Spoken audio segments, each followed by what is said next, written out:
You've likely heard a lot of people talking about attachment, attachment trauma, attachment wounding, healing attachment wounds. But what does that really mean, especially for survivors of childhood trauma? Welcome. I'm Peggy Oliveira. Thanks so much for joining me. So, I'm doing this episode as a result of a question that was posed in a group for therapists that was about somebody struggling with attachment, and it just really kind of got me thinking in a few different ways. And so I wanted to do this video to just kind of talk about what attachment is, why we need it, and the impact that it has. Also, I am going to be doing a podcast episode on that particular question that was raised and the concerns that it brought up for me. Yes, I am launching a brand new podcast starting tomorrow, June 2nd. There will be information in the description below. Please make sure to subscribe. And if you find the podcast helpful, please make sure to leave a review. It would be really helpful. So, there are levels of attachment, and we have different kinds of experiences of attachment as children versus adults. For most people watching this video, probably by far the majority of people watching this video, you have likely experienced potentially many aspects of attachment wounding. In part because most abuse happens by somebody that we know, trust, depend on, and even sometimes love. It could be all of those things. It could be any one of those things. But when somebody hurts you, traumatizes you, abuses you, assaults you, however you want to think about it, that by itself, in addition to trauma, creates significant issues with attachment. And what does that really mean? So, as infants, as children, we need to feel a secure sense of being attached to the people who are caring for us. So it could be parents, it could be grandparents, it could be aunts or uncles, it could be somebody not even related to you in your family, but the person who is responsible for raising you, who you have to rely on for food, for nurturance, for support, all of that. Love, even. When you have experienced trauma, if that person that has hurt you is somebody who you have to rely on in some way. So certainly if it's a family member or the person who is actually raising you, but it could even be potentially like a teacher or a coach, a family friend.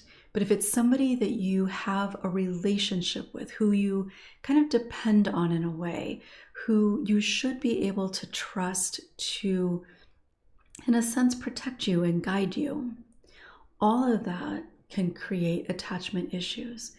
So when we are born, we ideally come into an environment in which our caregivers, sometimes not our parents, but oftentimes our parents, but the person that we are going to be solely rely on,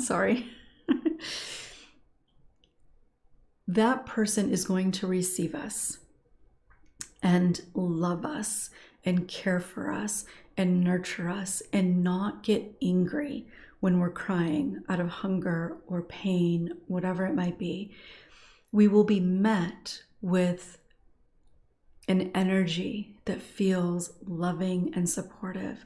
Our needs will be met, whether that's for comfort or fed, a diaper change, whatever it is.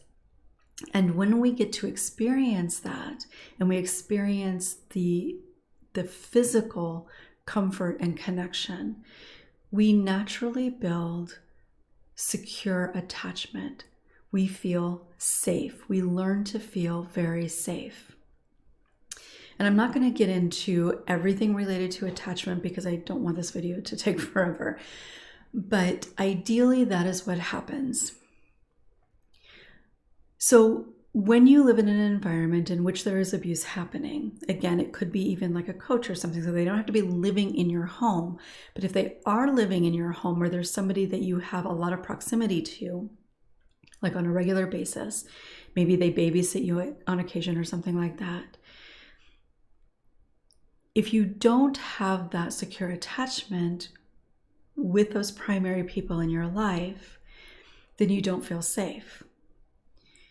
If you have been abused in whatever way that looks, particularly by somebody that you should be able to trust, the moment that happens, your attachment to that person is incredibly damaged beyond repair in terms of safe attachment.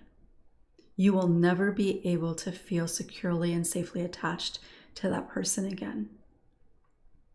And I'm talking about abuse. I'm not talking about a parent that raises their voice and then is able to accept responsibility and apologize and work to do differently. So I'm not talking about, if you're a parent here, I'm not saying that anytime that you mess up, you've completely damaged your attachment with your child. That's not at all what I'm saying. But when it comes to, and most people watching this have experienced sexual trauma, once that happens that first time, you will not be able to feel securely, safely attached to that person again. But with the rest of the people around you, if you are keeping it a secret, you've got a couple things going on. One is that because of the abuse itself, you already do not feel safe in the world. Your nervous system, your physiological sense of how you show up in the world does not feel grounded in safety. Now, I'm not suggesting that you go around consciously thinking how unsafe you are, though that can happen for some people. But that's not actually kind of the typical thing that happens, especially as a young child. But your body does not feel safe. So even if you have some reasonably healthy people around you, when you're interacting with them, you already do not feel safe.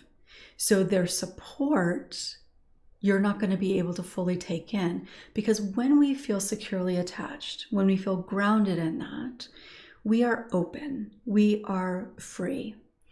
And this is one of the things that I talk about when people will say, because of their abuse, or the abuse like stole their innocence.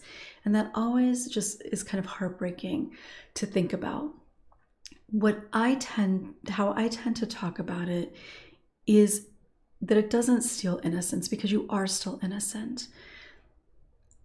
But it does steal your sense of freedom, without a doubt.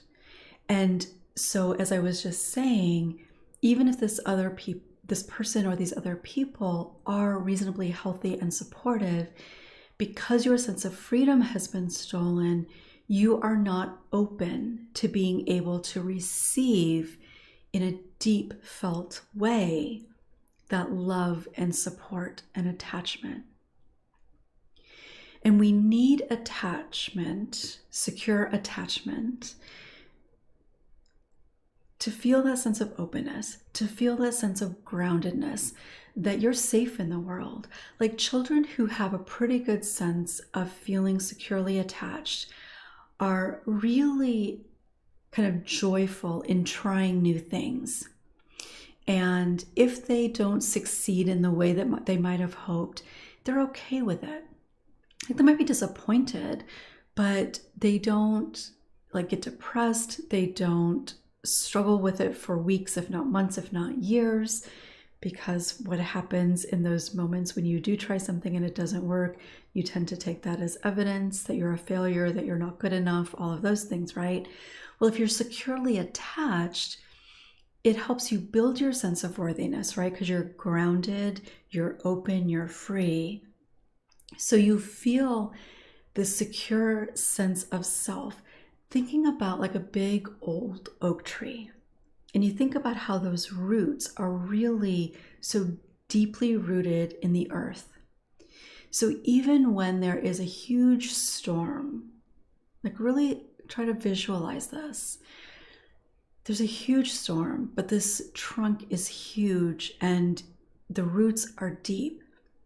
And yes, leaves may blow, small little branches may break, but that tree is not going anywhere. And when we feel securely attached, if somebody doesn't like us as we get older, if somebody doesn't like us, if somebody doesn't return a message, if somebody breaks up with you, if you don't get the job you wanted, if somebody looks at you in a way that seems confusing or they don't agree with you, it's okay. Like, yes, you might feel something in the moment, but because you've got that deep groundedness, it's not going to have a significant impact on you. But when you don't have that sense of secure attachment, you are not a big old oak tree. You're more like that little new branch. And anytime, so thinking about just a breeze, like that first little budding branch, when you are not securely attached, there are so many ways that that branch can be easily broken. So many ways. Somebody looking at you, and it doesn't even have to be a bad look. Like they don't have to be thinking something bad about you, but you can interpret it in a way that you mind read, thinking that you know what they're thinking, and of course what they're thinking is not good. If somebody doesn't return your message, where does your mind go? Your mind goes to those core beliefs of not being worthy, not being good enough, that you don't really matter to that person, because of that lack of secure attachment. You do not trust in yourself because you were not taught as a child by being securely attached that you can trust in yourself. Another way that this can play out is that as children, when you are being abused, you are typically holding on to that secret. Or maybe you've told somebody, but nothing has really happened to keep you safe. But when you are kind of holding on to this or having to continue to live with it kind of on your own, where you don't have support with it, then even when somebody is trying to support you, hug you, right, to express their affection and love for you, it doesn't feel real, right? Because you're closed and you're not able to receive it. So as you get older and you start developing relationships as an older teenager, or certainly as an adult, you're still approaching those relationships from that lack of secure attachment. And this is part of the reason why building trust within ourselves is so important. It's also a reason why allowing ourselves to intentionally practice being vulnerable with the right people is so important. Because not only is that how we build trust within ourselves, but that is how we learn to experience attachment and connection. So I don't generally use the word attachment, but I do use the word connection a lot. And in our adult lives in particular, connection allows us to, in a sense, rebuild the attachment that we did not experience as children. But this is an ongoing practice. It is something that we have to be intentional about practicing. We have to be mindful of who we're practicing with. And we have to be willing to experience and feel that sense of vulnerability and uncertainty as we practice that vulnerability. So attachment wounding, I believe, really is something that most people who've experienced childhood trauma are going to struggle with, by far the majority of people, in a lot of different ways, and also for a lot of different reasons. Like, there's different avenues into which we end up experiencing attachment wounding. And because we lack that deep sense of feeling safe in our body, we don't feel safe in general, which keeps us kind of closed off in being able to really build secure attachment with anybody else.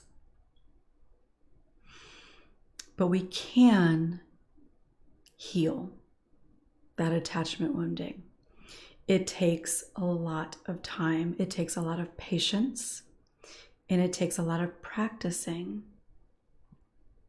And the therapeutic relationship is actually a really helpful place to practice. And it's one of the reasons why I always say that it is important, when you're working on healing childhood trauma, that you are working with a professional mental health person. Like, a lot of times, you'll see things and like, talking to my friend is the best form of therapy. And I get it. And I think that there's certainly validity in that idea. But I think it is also important to acknowledge that that is not therapy. It's important and it's helpful, and it can go a long way in healing practices, but it is not the same. But the therapeutic relationship, ideally, of course, this isn't going to be the case all of the time.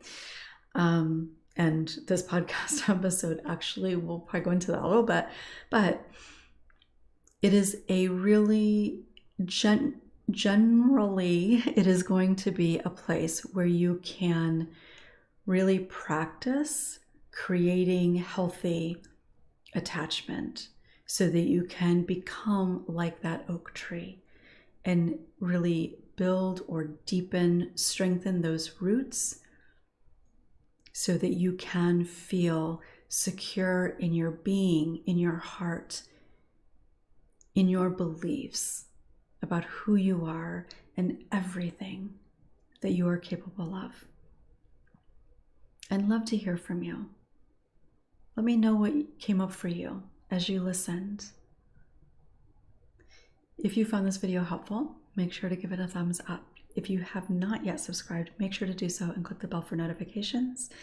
And again, a reminder about the upcoming podcast launching tomorrow. There will be about 4 episodes for you to listen to, and I would really love to have you join me there. Thanks so much for watching. I'll look forward to seeing you next time.